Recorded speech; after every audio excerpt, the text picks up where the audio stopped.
and welcome. I'm Heather Clemens, Sharp Healthcare's lead CME associate, and I'll be your narrator today, narrating Writing Learning Objectives, a Sharp CME faculty development series. The purpose of this education is to provide a framework for faculty that uses the previously identified practice gap or needs assessment to develop effective learning objectives that will allow learners to achieve the desired outcomes for the education that's being designed. Following this activity, participants should be able to identify the 3 parts of a measurable learning objective, summarize the connection between current practice, desired practice, the practice gap, and the learning objectives, and finally, design measurable learning objectives that facilitate assessment of educational effectiveness. This is just a quick reminder that both the Accreditation Council for Continuing Medical Education and the Accreditation Council for Pharmacy Education stipulate that learning objectives are a key part of overall educational design when it comes to accredited education. So, defining a learning objective. What is a learning objective?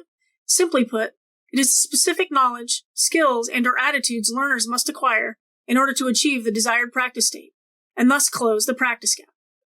To clarify, before we get started, there are some terms that can be used interchangeably. Learning objective can often be used interchangeably with educational objective, and desired practice can often be used interchangeably with the expected outcome. For the purpose of this module, I will be using the terms learning objective and desired practice. Aligning learning objectives.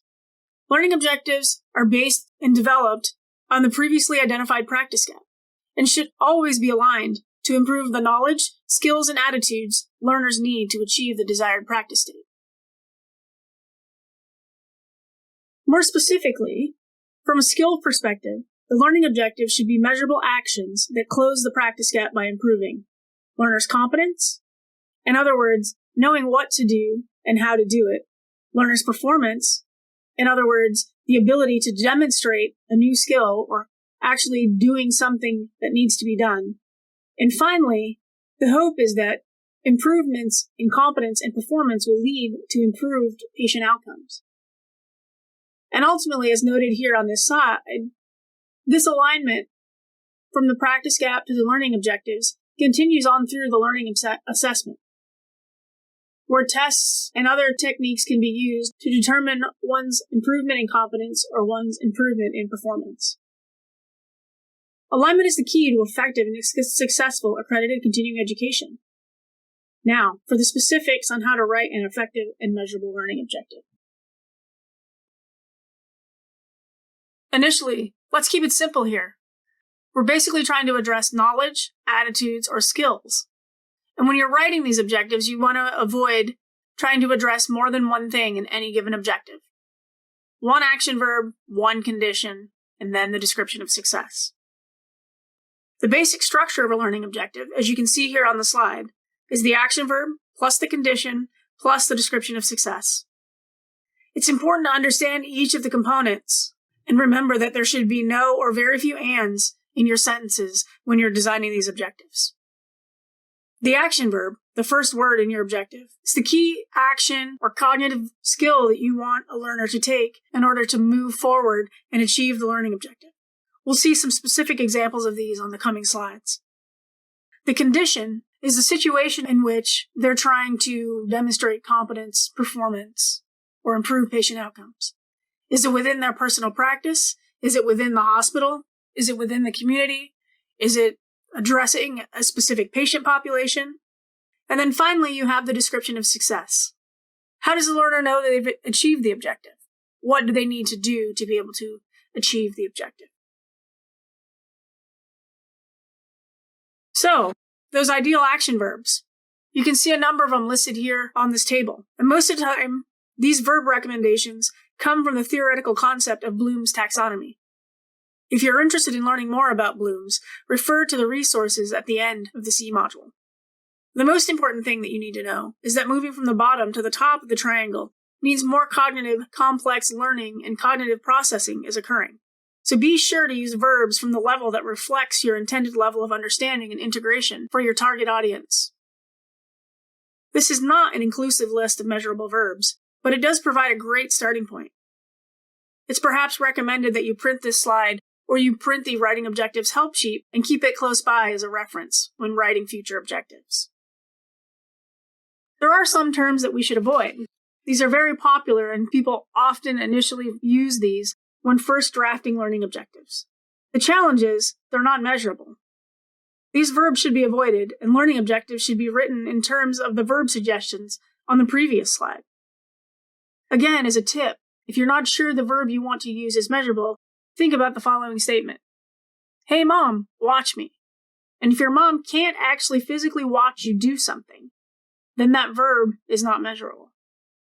It's particularly tricky for them to watch you understand or know something. All right, here's an example. Let's put it all together. If this example looks familiar, it's because it's the same example discussed in the Writing a Practice Gap Statement E module. If you need a refresher on how to construct your practice gap, please refer to the Practice Gap help sheet or the Practice Gap E module as part of this series. At this point, we've identified our current practice, our desired practice, and our practice gap. Now we must analyze our practice gap and prioritize the most important knowledge, skills, and attitudes that will be addressed as part of the accredited continuing education. In this case, we've identified two primary objectives.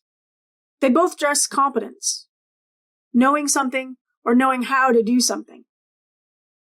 We could have adapted these objectives and they could have been performance objectives. The first, distinguish early Parkinson's disease from other Parkinsonian syndromes. This is a matter of memorization and learning signs and symptoms and differential diagnosis techniques in order to make sure that we can distinguish one from the others. The second objective, describe the most effective evidence-based Parkinson's disease screening and diagnostic tools, means that you can list, are familiar with the tools, how they work, and how to implement them. If we were to make this a performance learning objective, the verb may be demonstrate how to use this screening tool or that specific screening tool or diagnostic tool so that we can verify the learner could actually use the tool on a patient. The number of learning objectives for any activity will be determined based on the complexity of the identified practice gap, the format and the length of the educational activity, among many other factors.